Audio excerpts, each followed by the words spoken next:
Artificial intelligence, will it be good for this generation's era of entrepreneurship or better for incumbents? We'll talk about that on Builders Live.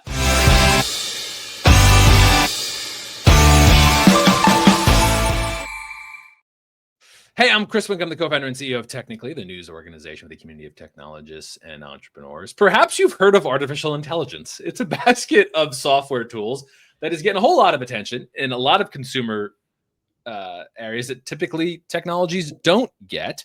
We're going to talk a bit about it on the level of entrepreneurial ecosystem that this show often focuses on. Is it good for a generation of entrepreneurial ecosystem builders? How should we think about how AI is being deployed locally, its local effects? I'll also ask some crazy questions, and I hope to get into a fight with Brian Brackeen about its effects locally.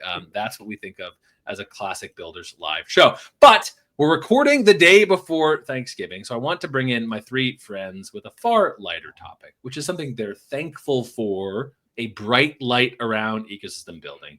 And so I want to start us off there. Victor Hwang, founder and CEO of Right to Start. Brian Brackeen, managing partner of Lightship Capital, right? And Rae'Mah Henderson. Sorry, I thought it was, I saw a different name and I got thrown. Rae'Mah Henderson, an investment associate at Techstars. Rae'Mah, Brian, Victor, thank you guys for being here as always. Absolutely. Thank you. Hello. Suddenly got terrified. We have Rae'Mah, funds, that's all. You got the yips. I got the yips. I'm like Chuck Noll out here trying to throw to first. Brian, Victor, Rae'Mah, start us off light before I go intense. What are you thankful for? What's a bright light you've seen in ecosystem building of late? Open call. Who wants to take the ball first? Shameless plug. Please. So we finally launched at America the Entrepreneurial. So yes, this is our new campaign for celebrating America's 250. The merch is out. The merch is out. You can go on the website, and we've got like over 30 actions that individuals, organizations, and government leaders can do to celebrate America the Entrepreneurial. So if you go to americatheentrepreneur.org, you can join. We've already got over 50 partner organizations that have signed up.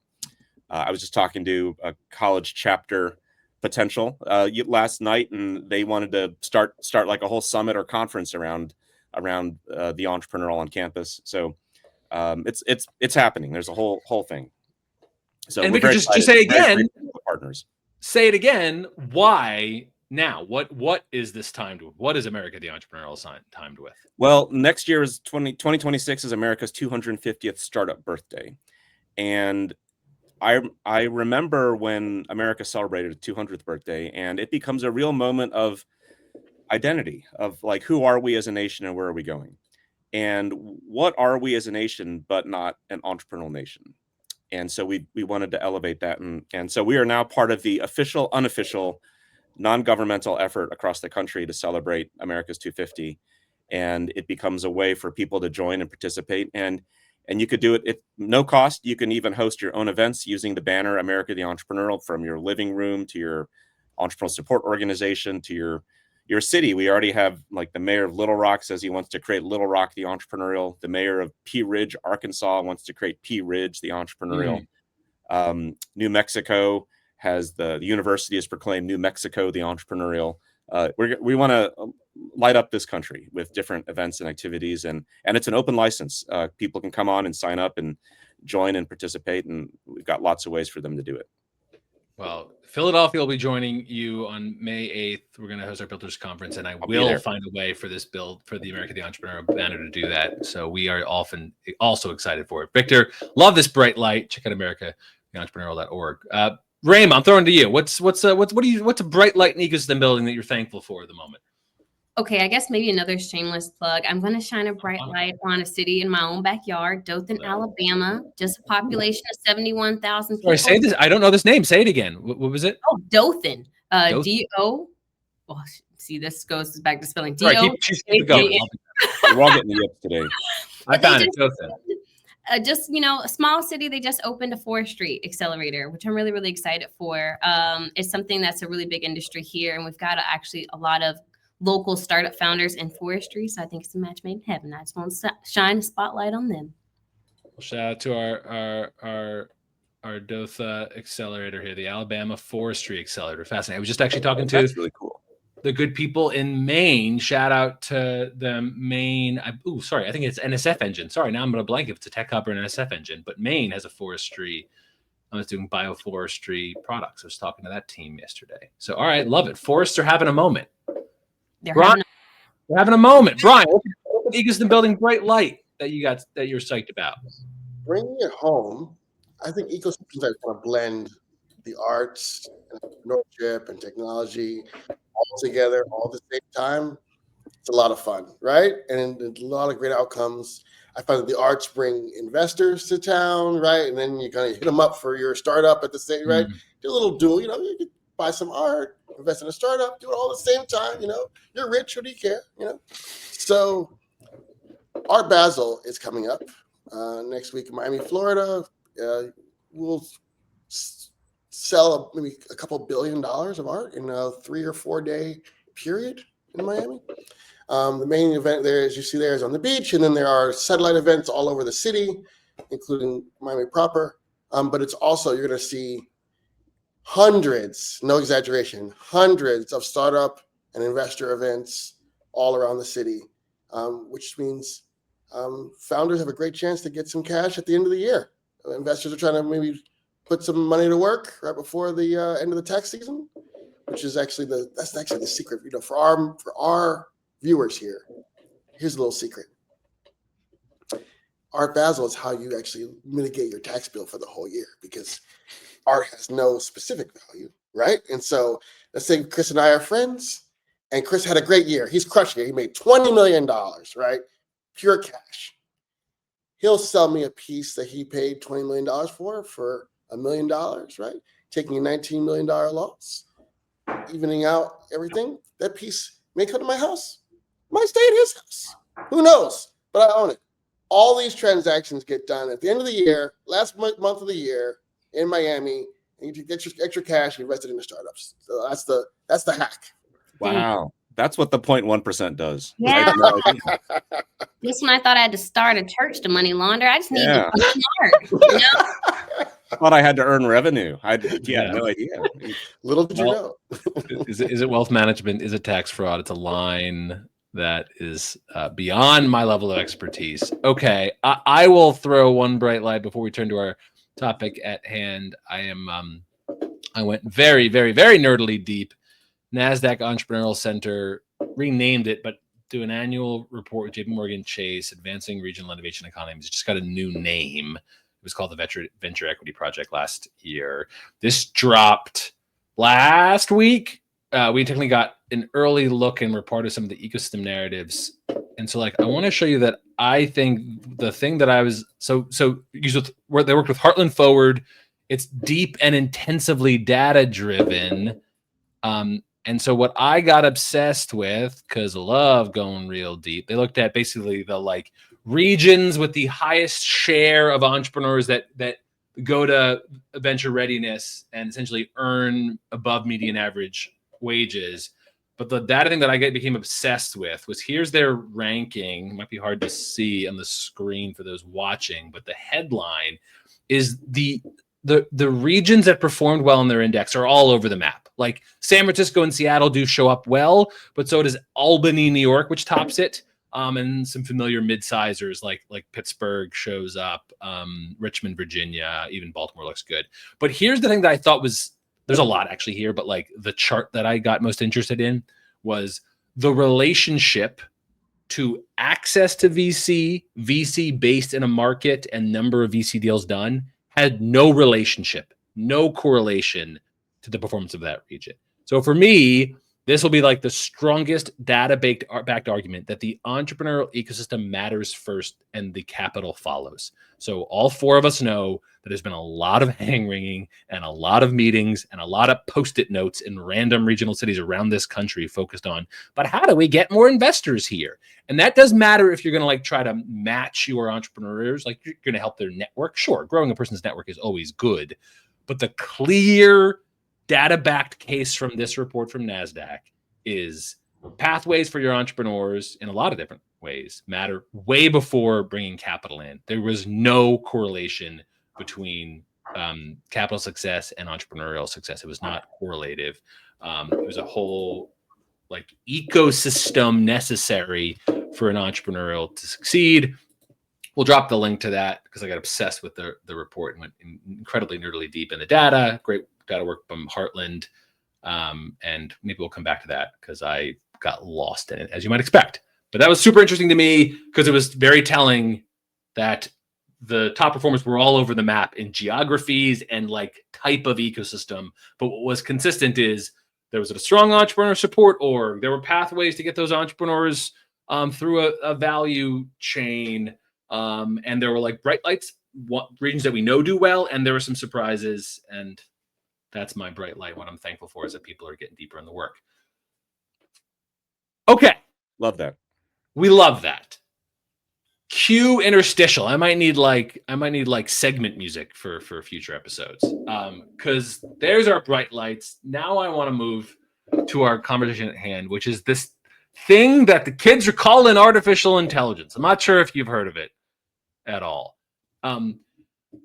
You may doubt me, friends, but we have not actually done an artificial intelligence focused show. We've managed to avoid it after a year of doing this. We've touched on it, but it really hasn't come up. And I know all three of you have heard both sides of this take. Oh, AI is going to be incredible for entrepreneurs. They now have access to a full staff. They can do it all. Or you perhaps have heard the case. What are you talking about? This is another tool to reinforce incumbency. The companies that will throttle and own the success here are those already in place. This won't be a moment of creative destruction. So these are these two polls. Is this great for your entrepreneurial ecosystem or not? That's what we want to get into. But I want to start wider first, because let's play out for a moment the extremes we sometimes hear. Artificial general intelligence, super intelligence is perhaps the preferred phrase of the moment. I'm curious where the three of you sit between the, oh, good Lord, AGI is bad. What are we accelerating to? We're going to a brick wall. The Zoomer, AGI is good. Stop getting in the way. We very much want the United States to lead, and we should be the one in the front. We should go faster. Or the other category, which is, what are all of you talking about? This is not real at all. That's a silliest conversation. It shouldn't be part of the conversation at all. Where do you guys sit in the doomer, zoomer, this is silly camp? I'm curious. I actually can't peg all of you for where you'll be on that.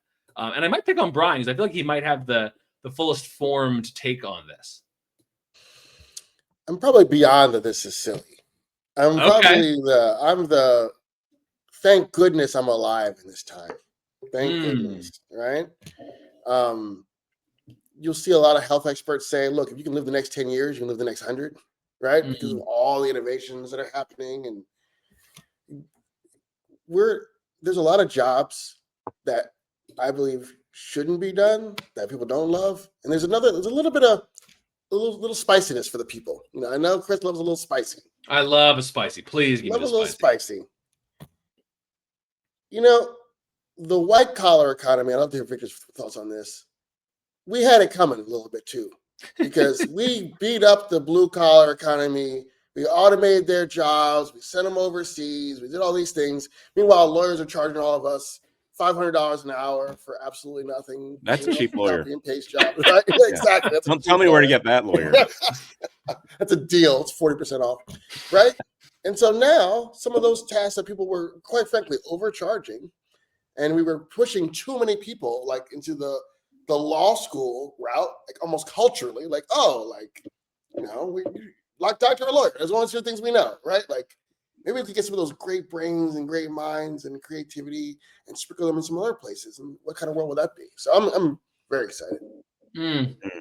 So that counts you as your Zoomer, right? You're saying, let's go. I'm all for it. Let's go. Saddle up. All right. I'm signing Brian on Zoomer. Victor, where are you? Oh, well, as a former lawyer, I'm actually gonna come right down the middle on this. I think I'm an Oomer. I refuse to put the first letter on it. I'm an Oomer. Yeah, I'm an Oomer. I'm an Oomer. I think the Doomers are overdoing it. I think you can't remove the human being. You know, from the large language models are not going to solve all our problems. They're always going to make mistakes. It's just the nature of the technology. So we always need humans involved. And then there's a whole realm of other more logic-based AI that's developing, but we're not there yet. And so this is still going to play out for a long time. Look, I'm old enough to remember the birth of the internet and how optimistic everybody was back then, back in the 90s. The Electronic Frontier Foundation said information shall be free. It was going to liberate all of us. We were going to save the world. It was going to connect the world. And it was really exciting for a long time until you realize that if you don't tend to it, it doesn't take care of itself. Like the internet can be co-opted. It can be run by a few companies that have more power than they should. The content can be corrupted in a way that it's not as open as it should. The money can flow in ways that it's not as open as it should be. And so I think this is the same thing. I think it's what we make of it. I think if you think about people saying AI can let people can, it's like having a whole team of coders. It's like being able to build a business plan from scratch. That's all true. But we have tons of those tools now for people to build businesses and to create things, and they don't. Like anyone today could basically sit in their bathrobe and design a product, create a product, test it out on the internet, market it, sell it, manufacture it, build the supply chain, distribution chain, and do it all from their bedroom and build out entire multinational companies from their bedrooms. Not many people actually do it. And so I think the challenge is we have a system that's designed to be easy to consume and hard to create. Because it's been all geared around consumer pricing, around ease, low friction consumption. You can sit at home and you can read anything, buy anything, eat anything, and have it shipped to your couch. How do we create a world where it's just as easy to create as it is to consume? Because if the doomers say AI is going to eliminate all these jobs, half the jobs, some people say maybe more.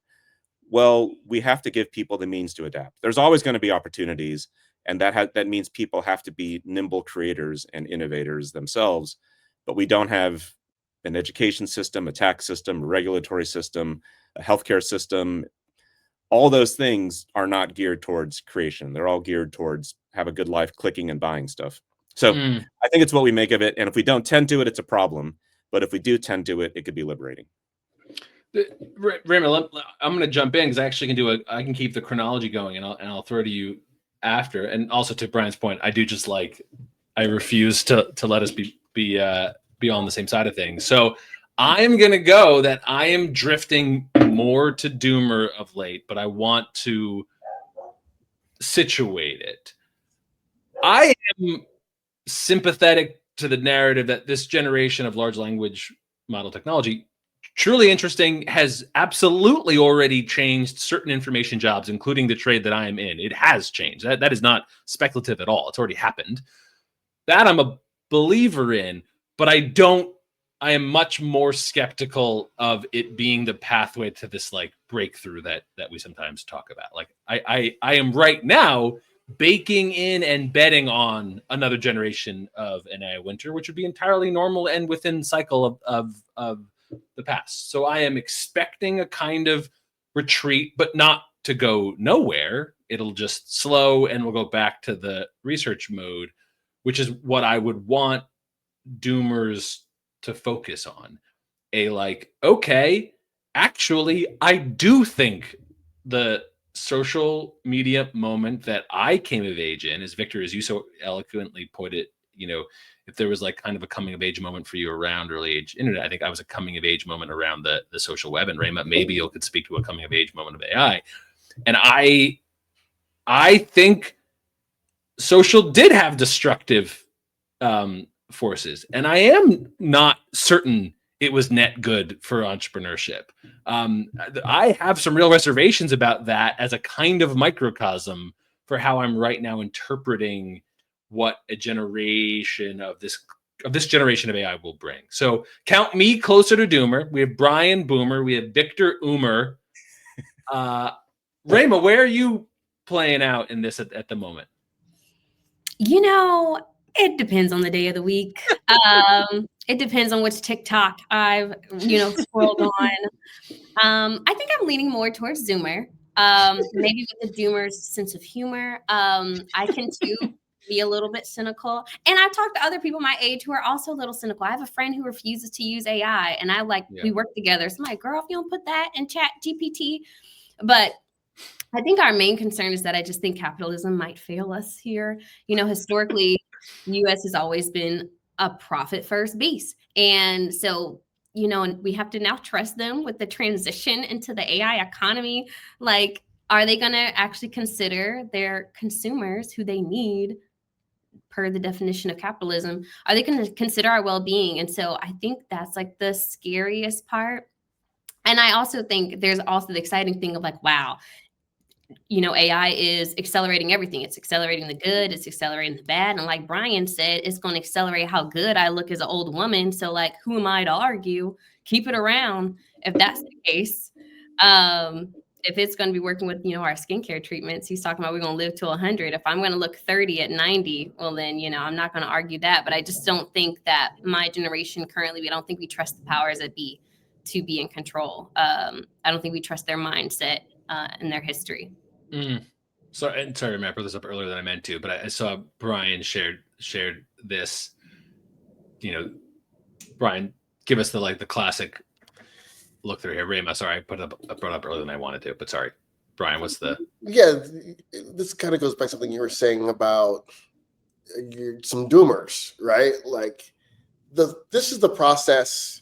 No matter what technology it is, no matter if it's going to be AI, it could be health tech, you name it, right?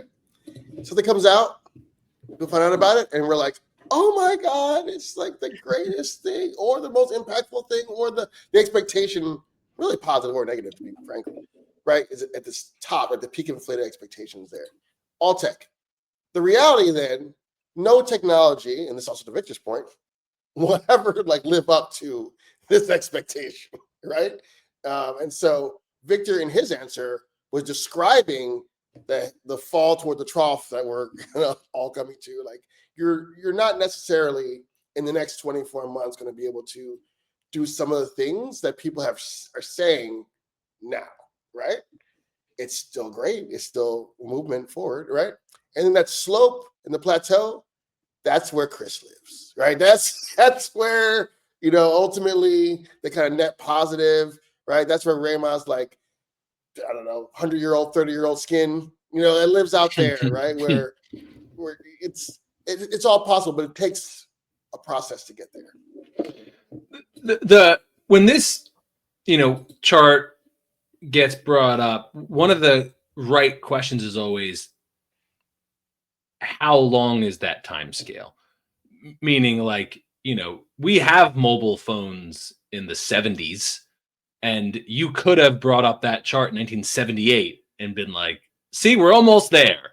But we weren't, right? Like we went through some cycles of research, and that also is part of when you compare historically, that's what we end up having. And that seems to be the right intellectual fight that I see happening around AI is like, what time scale are we talking about? And that's where there's disagreement. When I get yelled at in comments right now, I want to pull up an example. You're pretty sensitive about these comments, Chris. I think sensitive is the right word, but probably differently than you mean it. I am super sensitive to the signals. I find them fascinating signals of what people respond to. So yeah, I feel like it's a kind of polling. So yes, actually, Victor, I am super what it seems to repeatedly get hundreds of people to do something as labor intensive as watching my dumb face and then putting a comment. That's a real barrier to entry. So you really have an opinion on this. So all right, let me push us forward. If we're boring our oh, I'm an ecosystem builder in a place, or I'm an entrepreneur supporting organization, or I'm an entrepreneur myself, and this all sounds neat. I've watched and listened to 10,000 AI conversations, put it in a narrower context. That's what I think the four of us can do that maybe hasn't done. Let's bring it at the local effects. Let's talk about what it means for entrepreneurial ecosystem building. So Victor, maybe this is where I want to hear your take. I imagine right now you might talk to policymakers or organizers at state and local levels, and they could be themselves all over the map between, Boomer, Zoomer, this AI thing. Is it good for entrepreneurs? Is it bad? Should we be doing more of it? Should we be protecting our entrepreneurs against it? Should we be accelerating it for entrepreneurship? We technically have done good reporting in almost every jurisdiction we're reporting in, at least at a state or a city level. There have been at least hearings about there. This is happening now locally because the Senate said we're not going to move federal legislation. This is right now happening at the state and local levels. So Victor, I want to first go to you. Where's your head at right now on feeling like the class of technologies that we right now call artificial intelligence, is your bet net good for the entrepreneurial ecosystem we're building, or something to be protecting against? Well, I'm the Umer here. So you're our safe start, and then Brian, Rae'Mah, and I can fight it out. I think we got to trademark that word. That's a good one. It's what we make of it. I think where you're seeing a lot of really good action is where people are using AI tools as means to help entrepreneurs build and to make it easier to navigate. If you think about I think the typical thing, just a couple years ago, the typical thing to do when you want to start a business is to go to Google and say, how do I start a business? And we know that's where people went. Like the research shows, they just started dinking around on Google, looking up all kinds of questions. Now they're talking to AI about it. They're asking questions. Whether the answers are good or not, we don't know. Are they localized to the resources around people? Probably not. They have some, but it's people aren't, the data isn't necessarily structured in a way that lets all of that become easily available. So there's a lot of groups now that are building entrepreneurial ecosystem navigational tools to help people that are trying to build businesses that are more contextual, that are more adapted to the local needs, and so entrepreneurs can now. So I think that's probably the future it's heading towards, where there's going to be different vertical AI applications that really try to contextualize for different needs. You got these massive platforms, but then people are using them to build tools, and they're selecting from the different types of AI out there. So I think of three just off the top of mind are tools I know of people that are like startup centric tools, people trying to build. So the Singleton Foundation created a tool called Slingshot, which lets you go in and build a business from scratch, from idea. Our friends that make startups out in Georgia have created a tool. It's an AI-based tool for building, and they do it both directly, and they do it as an OEM tool for others to use in their ecosystem building efforts. And then Builders and Backers out in DC, which does work across the country and helping do ecosystem development for small scale entrepreneurs. They've got an AI tool as well. And those are just three. And I'm sure there's dozens more that I'm not even thinking of right now. But that's really interesting. And it's going to be interesting to see what happens with these tools as they get out there and people start to realize, just like the wave of web platforms and social media platforms came out, you end up with lots of vertical niches as well, as people have different things they want to achieve within these social platforms. So I think it's going to be really interesting, and it's going to be an exciting time. But I think this attention to local entrepreneurial needs is really important. A good Umering answer. Great Umering, and because let me reset with a take that I shared with you guys that I just recently got. It's in my head, and maybe Brian, this can be set up for you and Rae'Mah. I hope every time we talk, I pull up a version of this chart. I think it's, for our purposes, is the chart of the moment. We technically follow closely business incorporation data. This is particularly for high propensity businesses, which is a category the Federal Reserve tracks that are most likely to have employees. And this is the story of our generation, that we were low. We were at like a generations long nadir in the 2010s. We saw a dramatic pop in the pandemic era, and we've stayed elevated ever since. And before the government shutdown, the most recent data we had was August, and it was essentially the second highest in like 40 years of new business starts. And I have tended to default view that as always a very good thing. And I got pushed in a recent interview that, like, yes, I know why that's typically good, but do we worry that AI tools can be used as an excuse to just let a 100 million one-person companies exist with no health insurance, no benefits, completely vulnerable. It's an just-in-time workforce. And I got pushed on whether my pro-entrepreneurial line could do service for incumbent interests. And that was a provocative take. While I do the interviews, I got really hammered on this.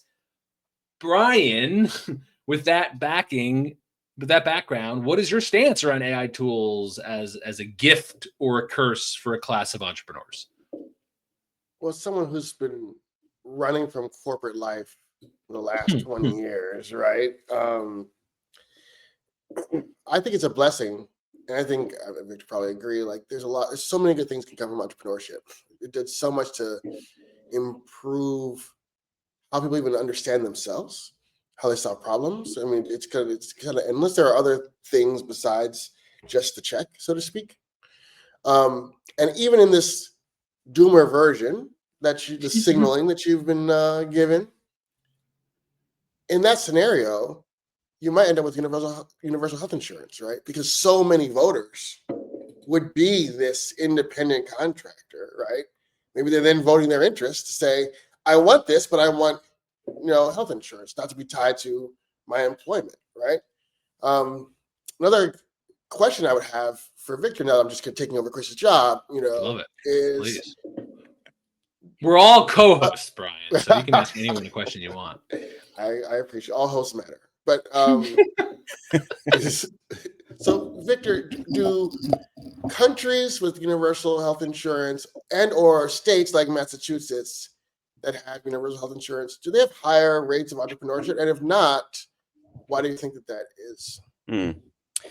There have been studies, not just about health insurance, but about social safety nets and whether they encourage or discourage entrepreneurship. And people can correct me if I'm wrong. We probably got someone that's going to make Chris all sensitive. They're going to attack. But I think the data, the last I read it, shows that there is a point at which it encourages entrepreneurship. And then once you cross that point, it discourages entrepreneurship. Basically, you need to get out of the fear and panic zone of life to be able to be entrepreneurial. But once you get too cushy, people lose the incentive to actually try anything. And so there's the hard part is that balance point of how do you find that fulcrum of take people out of fear and panic, but not make life so easy they stop trying to do stuff. And the hard part is to expect policy to figure that out all the time is very difficult. And it also varies across geography. It varies across time. But that is I think that's the general conclusion of what the data indicates so far. The one paper that I remember that I was able to pull up, I know there's others, but this is a famous one that gets referenced a bunch, that people with a spouse or partner that has health insurance is something like 25% more likely to start a firm. So the job lock concept is in the literature. So yes, but Victor hit on it, that the tension also, I think, if my memory is about the kinds of firms that get started. So a real tension in the entrepreneurial literature, and this is at the heart of so much of what we do, is Victor knows this better than I do. There's really great polling data on Americans supporting small business, but depending on what economic indicator you care about, job creation, economic dynamism, not all small businesses are created equal. And so there is a tension that there tends to be. You do want a kind of high growth or dynamic part of your entrepreneurial ecosystem. And sometimes, which is what Victor was alluding to, you can incentivize folks to kind of just be like, I have a kind of pretty comfortable job and I'm not creating dynamism. And then you have some really poor countries with very high rates of self-employment, but very little wealth creation and very little breakthrough. And so that is the through line that you're typically trying to balance, is the Umer line. Yeah, yep. It's a perfectly great Umer line.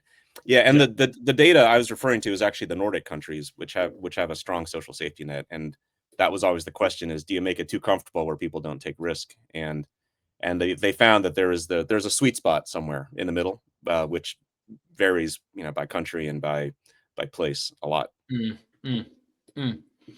So Brian, finish the thought before we throw it over to, because I got a spicy way to ask you to Rae'Mah. what are you thinking, Brian?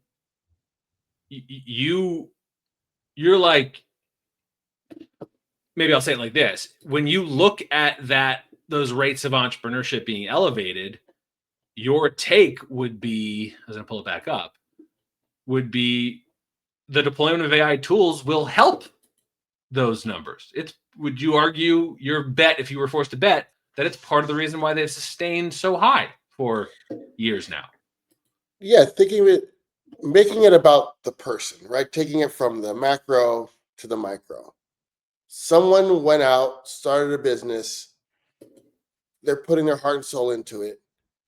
A very inexpensive tool gives them access to an incredible amount of data, decision-making, smarts, you name it, right? For, let's say, $200 a month at tops, right? That could only be a good thing because that person deserves every shot that she can get to be successful. Mm-hmm. I want to come back. I'm going to check in on our 6-month-old bet that will come back around, Brian. But Rae'Mah, like, to put it in a new way for you, if you were suddenly, you're in an elevator with the governor of Alabama, or like Mayor of Birmingham, or just someone who advises policymakers at any level, and they're like, you're around tech, Rae'Mah, what do you think? Are we supposed to be kind of welcoming and accelerating all AI research, AI deployment, AI use cases? We want to be a sandbox here in Alabama, or are you like, protect the good people of Alabama and slow this thing down? We don't want to be experiment lab for this. If you get asked that in the elevator at the cocktail party, what's your answer right now? Let me see. If Governor Meemaw asked me, what would I say? Yeah. You know what? I honestly think I probably would lean into the exploration of it. I think there's nothing wrong with the experimentation of just seeing what happens. I think what I'm noticing is the problem, like locally here in Birmingham, there was a grant released recently just around creating a program for the city of Birmingham for transitioning high school to college level students into green jobs. It was for $250,000, not a lot of money, but a start nonetheless. And I have never had any interest in digging into what local policies are happening. But as I'm getting older and I care a little bit more, and I guess, maybe I'll bring children into this world, I probably should care. I took a deeper look into it, only to find out, like, through the process, that a lot of the times the same people who bid on these contracts are the same ones that win, and then they end up delivering usually mediocre results, and then that's just kind of how the cycle continues. So I think if I had a couple seconds with my sweet Governor Meemaw, shout out to her, I would let her know that I think it'd be really good to bring in some of the people that operate locally within this area and actually utilize some of the talent where people actually care for the community, especially when, like we talked about data centers on our last episode. You have all these, big names coming into these small towns, and I don't think they know how to negotiate, and I don't think that they know how to put audacious goals like getting a community prepared for AI into the right hands. So maybe we need a couple town halls. Maybe that's the answer. Well, yeah, I mean, the people are speaking. All right, let me reset us again, and friends of the show will know about 6 months ago, Brian and I got a friendly bet developed, and I pulled this up to do a little checking. I think that actually can reset us. So Brian Brackeen and I have a bet on, will there be more software developers working next year? And we do this summer, so we're about 6 months in. And the setup at that point was we had a decline in software developers for essentially, I was corrected. I at first thought it had never happened before. It had happened before, but a relatively rare event for this job type, which since its creation has mostly been in boon times. And I want to set up a couple things about why I think our current AI conversation is hard. And I want to do that by saying how much I hate a chart that I cannot kill and keep circulating around the internet. So I pulled a couple examples. Says 20,000 views on Facebook. This chart is insane. AI is a silent killer. And they all do this thing that I want to talk about. We'll do a little bit of data literacy here for a second.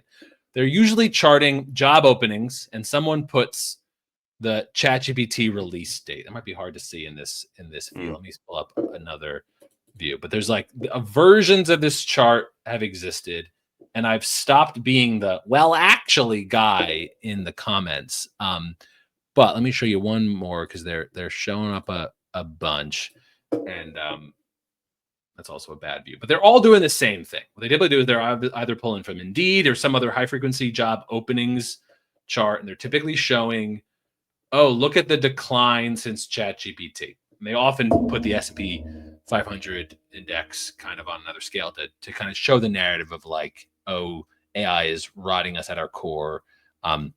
There's a lot as a business economics journalist that I hate about this chart. But to the point earlier, Victor, of like me caring about the comments, I was super interested not long after this bet with Brian, the little social video that had 250,000 views so far and 6,500 comments. And most of them, Victor, tend to be yelling at me about how you goober, you dingus, AI is taking all of our jobs, they're disappearing them. How are you so dumb? That's, I think, a good majority of subtle. Yeah, I get called a lot of name call. But the fundamental thing that these charts miss, of course, is and I wish I had a better view for you guys because I now realize it was hard for you to see. But this is where I swear I'll set up my point to you is I would hope any of us can look at this chart and be like, funny thing, the red line starts declining 6 months before ChatGPT launches. So just sticking this line here almost proves the point that it's irrelevant. It has nothing to do with this. The collapse started before. And what happened 6 months before ChatGPT launched? The Federal Reserve Bank begins to raise interest rates. And it seems in the literature that the thing that is happening right now in our job economy is very straightforward. Firms that had amortized earnings years into the future because money was really cheap and they could either lend against other assets and make bets in the future were all brought back, and cost-cutting measures meant they laid off people. 30,000 layoffs from Amazon almost explicitly seems to be that, even though they claim AI. So the old truths are still the truth. Like, yes, interest rates matter. Please shut me up, but I want to like put this into the moment of I am seeing our conversations, including a lot of young people yelling at me in my comments, and I think they're just wrong. This is like almost nothing to do. All of us are wrong. All of us are wrong. Only so, Brian, step in here. Tell me why I'm crazy, but I'm looking at like I think you're all wrong. This has nothing to do with AI. This is insane, and we're letting tech firms tell us that it's about AI, and it has nothing to do with AI. So, Brian, I have a little bit of data to check in on our bet. But first, please step in here and tell me why I'm wrong. Call me a dingus, because I don't think this is AI related at all. If you pull the chart back out with the pink and the please, I wish I had a better one. Sorry, this is just the one that I'm mad at because it's been shared 3,000 times on Facebook. So someone's grandmother right now is putting disinformation to the world, and like I hate this chart so much. But talk to me. What you would expect to see in your thesis now that rates are changing is a change in the other direction, right? At least a moderation of the trend, right? And maybe that's what you see, maybe, or an all-out change, right, to the opposite. I think that ChatGPT and AI in general is inhibiting the return, right? So you could be correct as to why and where it started, but the reason it's not returning is certainly more and more and more AI. So, all right, Victor, I will bring us back. I will shut myself up. Thank you, Brian. To play out Brian's point, one positive spin would be like, okay, where are all, because the unemployment rate's gone up, but not a ton. Labor force participation has declined a bit. So some people are opting out of the workforce, including women. After like giant gains in the pandemic, we saw more women leak out of the workforce in the last 18 months. That's partly what's happening. But some of those people are showing up as entrepreneurs. That some of that is where are those people displaced from work showing up? Some of them are showing up in creating firms, both high propensity, likelihood to create employees, and I just opened up a kind of a consulting firm and I'm filling the gaps right now. So right now, there is absolutely in the data a totally true case that worker displacement out of higher interest rates or whatever has created some more entrepreneurs. The question of whether that's good, because entrepreneurship is always good, or a signal of distress is in part an open economics battle. And I guess I'm wondering, what your take is if you were sitting with the policy team in whatever state you're trying to expand right to start, and they're like, I'm nervous about entrepreneurship. Is this just a signal of distress? And you have to say, no. This is talk to me a bit about how you view the relationship between worker displacement and moving to entrepreneurship as good or other. Well, the closer I get in age to Warren Buffett, the more I tend to not over panic in either direction, because that's kind of the view he takes, right? Like there's sort of macro forces always at work, and if you look beyond the short term yelling and ups and downs, you can see the long term arc. The long-term arc is very different than the issues you're seeing right now. I think it is a lot of interest rate is probably more affecting. These are complex systems with lots of things that affect them, but the macro forces are the macro forces.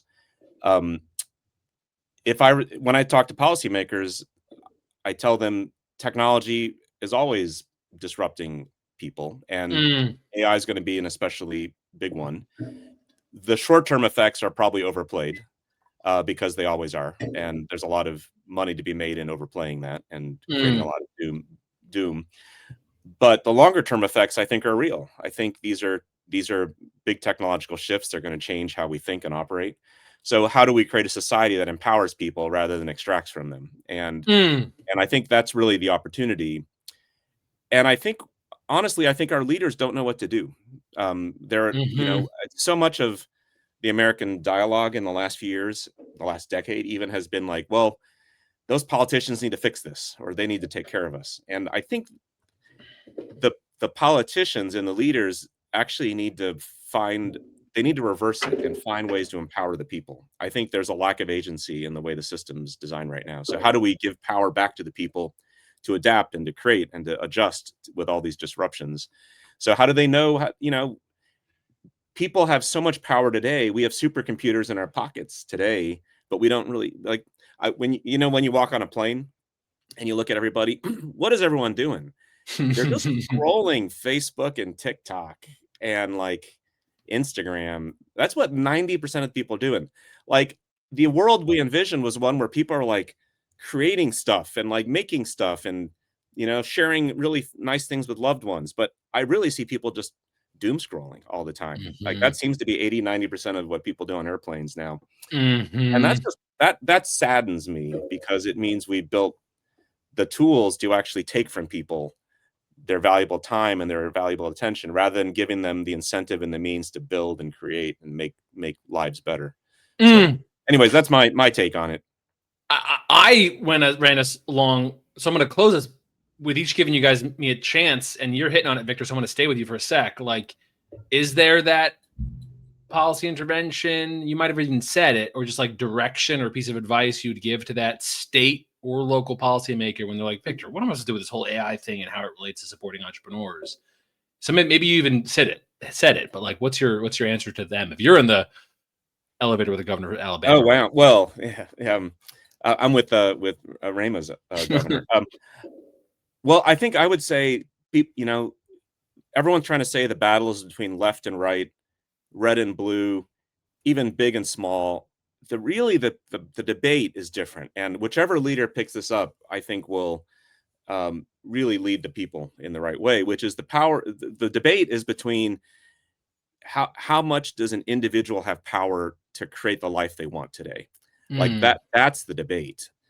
And no one's really talking about it because they're all caught up in the rage bait of dividing people up, as opposed to how are we giving people the means to adapt and all the tools from knowledge and access and information and the policies, all to help people create the life they want. That has not been part of the debate. And whoever grabs that is going to be our next president. And it's out there. I mean, the information's out there. The polling shows this is what people want. The policies, we've been pushing policies out there that fulfill that or help support that. So that's my take. Rae'Mah, Good. saying Victor, preach. Close us out, Rae'Mah, and I'll go to Brian for one last shot. What's your... Victor just lit up my soul. Yes. I think the internal argument I've been having is just like, oh my God, America just feels like it has no upward mobility, you know? And I think when we talk about AI and using that as just like something to harp on, it's more so just because it is that same feeling. So I'm gonna share a little some secret. I can't believe I'm exposing myself on LinkedIn Live, but last year I crashed an executive like dinner, and Andrew Yang just so happened to be in attendance. And, you know, back then he was, you know, running for president back in 2020, and he was talking about universal basic income even way back then. People were like, oh my God, get this guy out of here. That's not realistic. And now here we are 5 years later, and I'm like, please give me my universal basic income check. I need it now.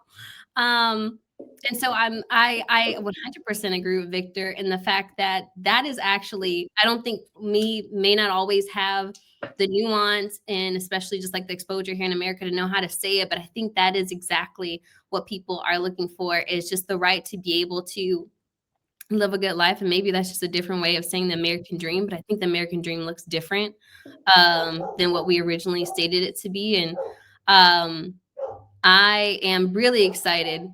I actually told Andrew way back then, I was like, man, I was working at T-Mobile and I was making like $300 every 2 weeks. And I still was giving $50 to your campaign. Please run again. But I think like Victor said, whoever is able to understand where we are right now and build really strategic policies around it will be our next president. In the name of Jesus, I pray. Amen. Amen. Brian, Big policy thing in the last run up, we, I think rightly, decided that we were going to just govern things through interstate commerce. Right? Is that just me, or is Brian very broken up? May just be, he's clear on my end. I'm here. Okay. Oh, sorry. Then keep going, Brian. It was just me. Sorry. Might be intentional. He might just, you know what I mean. Yeah. It's Chris's way of getting out of the bed. Yeah. Exactly. So in the last technology revolution for the internet itself, as Victor was saying, we said, okay, interstate commerce, we're gonna do it at the federal level. We want to like leave the guardrails off, allow this great new thing called the internet to grow organically. And again, I think that was the right decision. At this point now, we've created so much big venture and so much big tech that we're no longer aligned and we can't afford to allow that level of latitude in this AI revolution as we did in the last one. I love to see states, which is crazy of me to even say because I deeply didn't believe this before, but states have a responsibility to their people, right? Governor Ivey, for the people of Alabama, like, this has to work this way. Like, for instance, we see in this new Facebook information, right? Them not protecting children from predators, right? We need governors to say, you know what? In Alabama, we're not allowing adults to contact children. That's what we're doing. Like, that's a choice that I think each state is going to have to make better products for their constituents. Brian Brackeen, what value you create? I'm going to end up closing us out here longer than I should have, but I'm glad we stayed. It's Brian Brackeen of Lightship Capital, Rae'Mah Henderson of Techstars, Victor Hwang of Right to Start, ahead of the America the Entrepreneurial campaign. We have one last recording of the year, December 17th. It's Wednesday, 12:15 p.m. Eastern. It's going to be a special edition closing out the year, so you should join us live Wednesday, December 17th on LinkedIn Live. Brian, Rae'Mah, Victor, thanks for being here. Thank you. Absolutely. Bye-bye. See y'all later. Friends. See ya.